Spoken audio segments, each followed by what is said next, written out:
And I grew up in Liverpool late, and this is a memory from when I was a child, and it wasn't sinister to be friends with somebody who was a lot older than you, and it's called Mr. Palmer. Mr. Palmer, our neighbour, sits on a hard dining street outside of his house in our street. Little, his dog, asleep under his feet. His granddaughter sharing a silver cross pram parked by his side, which he rocks now and then, just in case one of them cries.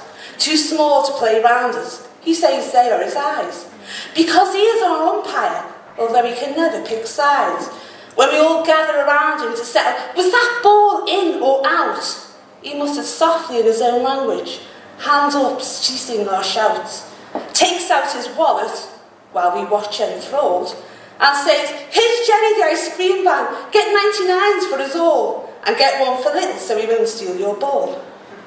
When he died, Mrs. Palmer had African costumes made for us all, boys and girls, tie-dyed headdresses hiding Liverpool curls, and we danced in the street making the long dresses twirl, getting dizzy and falling from watching our patterns swirl, until a black limo was lined up, Mr. Palmer's white coffin inside. We stopped dancing and stared at the truth. Our friend had died.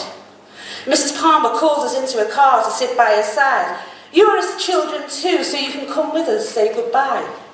We sat well behaved, accompanying our friend on his last ride, our heads held high, and I was proud that not one of us cried.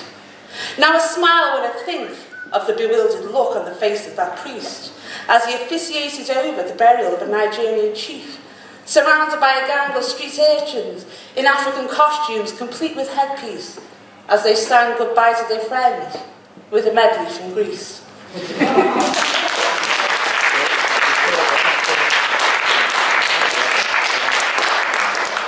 And this one is for all middle-aged punks out there, and it's called Punk's Not Dead.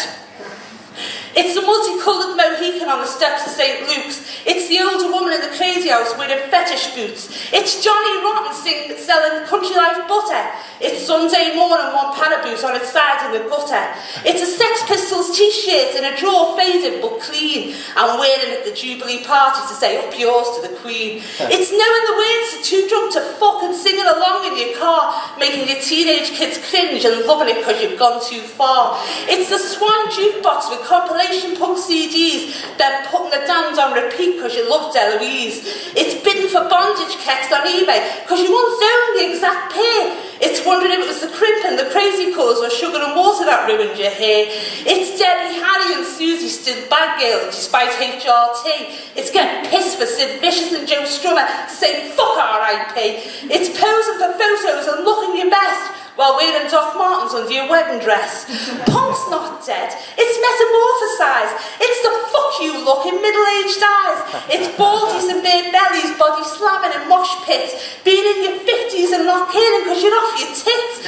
It's rolling the occasional joint and getting stoned with your missus, then rocking the Casbah in your living room while wearing your slippers.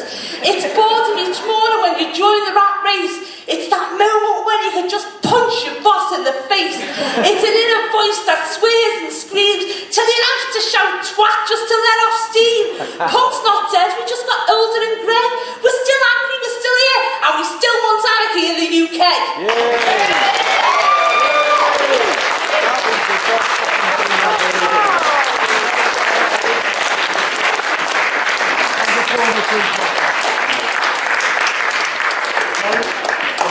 Don't pussyfoot around, Anne. Just say what you mean. I'm from Liverpool, I always do. Get to the point, eh? Don't go around the houses.